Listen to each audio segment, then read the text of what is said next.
This is Stories from Elsewhere, a place for strange, unexpected, and revealing tales from here and beyond.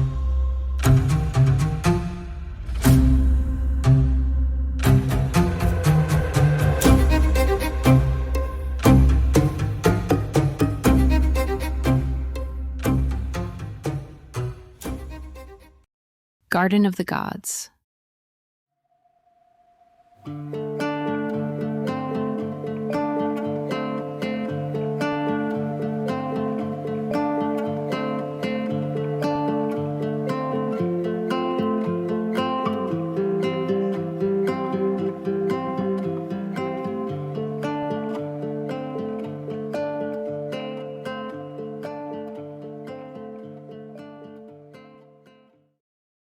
"You must leave me here," Raelyn said to her brother.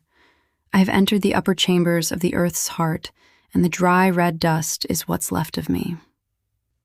But Justin said he would not leave her alone under Balanced Rock, as night seeped in, slow tears carving luminous channels down his cheeks. Skin against bone, the pain like sky everywhere in her, she said to him, just above a whisper, "You must let me go into this desert. Because I have arrived to it already, and it has arrived in me, and we are now overlapping. It offers its quiet embrace of sandstone and wind, like a small folded prayer, and I have accepted it, as one might a few words scrawled on the back of a blank envelope no one has thought to send. I will choose to keep what's inside to myself," she said. And Justin felt the tiredness multiplied in her eyes, a palpable weight, like 2 rooms filled to the ceiling with lead, a celestial gravity sinking her into the oxidized dust. She sat on the ground that gave up its heat, as if compelled to do so, then lay across it, straightening her fragile arms at her sides, waiting for the first couple stars to pierce the indigo canopy of her containment, like the smallest xylophone notes, sounding out their simple 2-note eulogy, then 3, then 1,000, then millions. Raelyn reached for the crescent moon as though it were a single handhold chiseled into an infinite rock face. She heard the distant howl of a coyote moving through the grasslands. The occasional fleck of a meteor from the Perseids asked that she remember what wonder felt like, to think of how the heavens moved in flickers and by great absorptions of galaxies. But in between everything, there was no sign of life other than the wisps of her own short breaths. Justin said he loved her, kissed her on the forehead as she lay there, let go of her hand, and started back down the trail, knowing he would not hear her voice again. Once the sound of his shoes shuffling across the gravel faded into the buzz of the katydids, Raelyn breathed deeply of the darkening blue dusk, and it felt cool in her stomach and cooler against her throat. Justin had set a bottle of water by her, and she thought about drinking it, lips like sandpaper, but decided instead to fall in love with her thirst, like the burning residue of an eclipse. How did I get here? From what beginning? What has this momentary flash called life divulged to me? What will it feel like to be everything and nothing all at once? I am convinced, now at the end, I was never fully myself.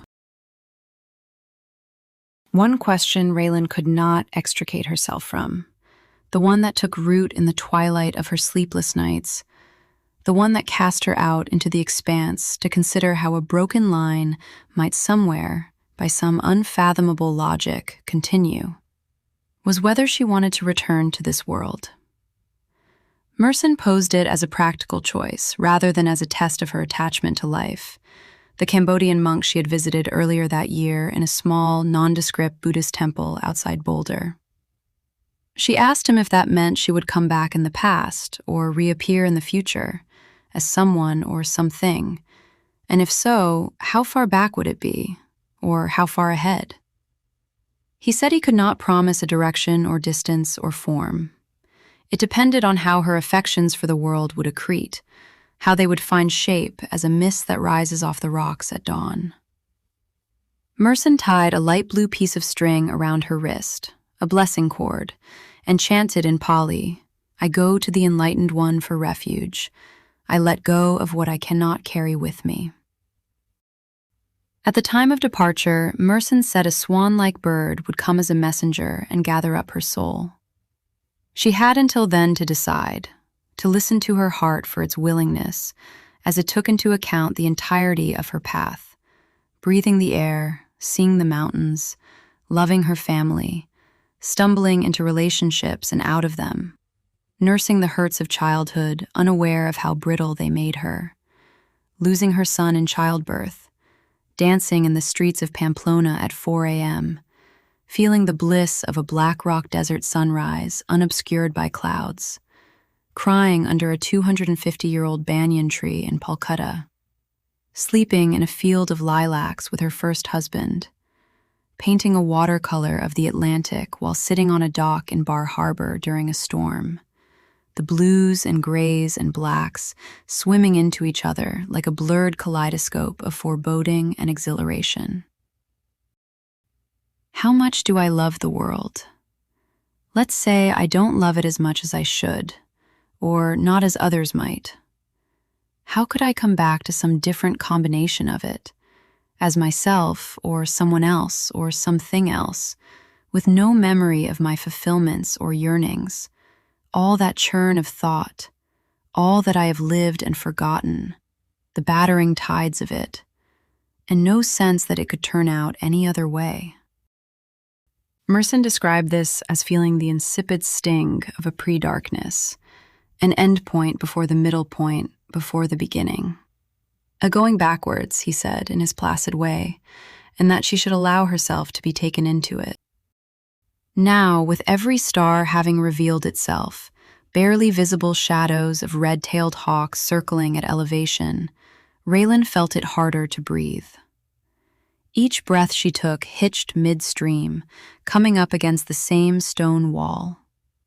Still laying on her back under balanced rock, she felt her heart slow, her blood hesitate in its constricted course, her thoughts stretching apart, fracturing into single random words like yes and yesterday and earring. Then came a flapping, another loud flutter, and another. White, hazy flashes of arrival like soft lightning.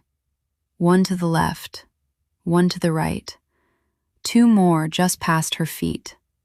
Enormous white swans with long, arcing necks, wings unfurling as they landed to ensure their balance under balanced rock.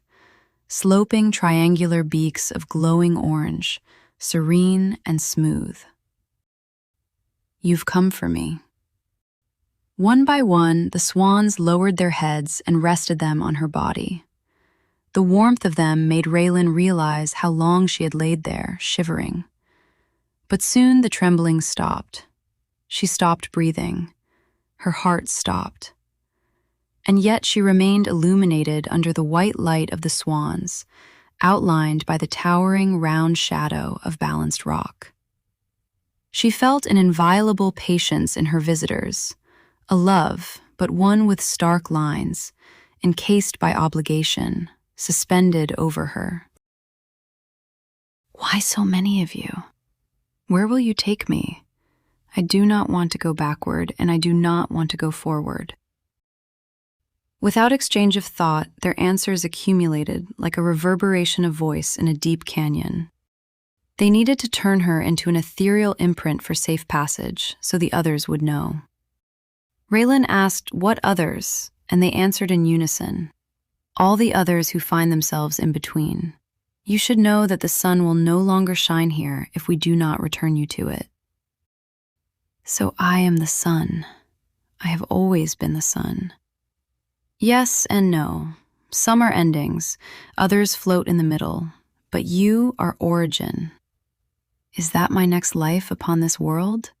Or might I live above it if I am the sun? With a flap and a step or two forward, each of the swans settled on top of her, covering her, causing her to feel even warmer, an incubation of something in her spirit. They conveyed that they had not taken her back to the sun yet because she had not decided. With a soft, collective huff, they asked if she wanted to be the sun or be dispersed among the mountains.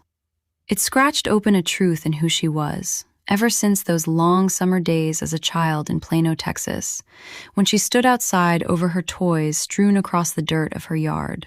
She would not pick any one thing to play with, not her Care Bears, not her strawberry shortcake, not her Barbie big wheel. She would stand over them all and just look. She could not choose because she didn't want to close the door on something else that would have brought her joy. As long as she held out, as long as she resisted the foreclosure of picking one thing over another, everything remained possible. She could go anywhere and be anything. "If I don't choose, will you do it for me?" They said they couldn't and would stay with her until she decided, backward, forward, restored to the sun, or dispersed among the mountains. Raelyn then did something none of her collectors expected. She stood up out of her body, which startled them into wing flaps and small, urgent flights, rising and landing around her and rising again, encircling her physical form as they had when they arrived. Then she began to walk north, up Balanced Rock Trail, as they stared after her with their long, craning necks. That trail became Strausenbach Trail, which carried her into the southern interior of the park, across little rises and down into narrow gullies through the night shadows of the sage-like shrubs and scattered junipers. Raelyn kept walking, no longer hurting anywhere, held in the quiet starlight and cool air. She decided she would continue this way, unhurried, wandering. For as long as she did, she could remain in the most beautiful state of equipoise, the kind that emanated from Mersin and the swans and the crescent moon, and from all those who see the world as it is, as it exists in its entirety, not needing it to provide for them any longer, and not asking it for anything it was unwilling to give. She was neither sun nor earth, neither air nor water, and so she wondered how her brother would receive her in the land the gods had neglected. For she had been the first to walk away and choose nothing over something, the in-between, the equanimity that had for so long eluded her.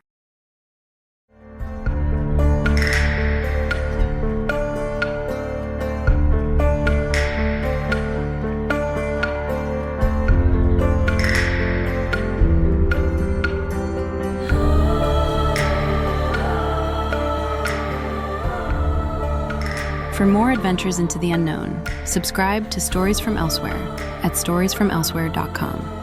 Follow, comment, and share to help us grow. See you on the other side.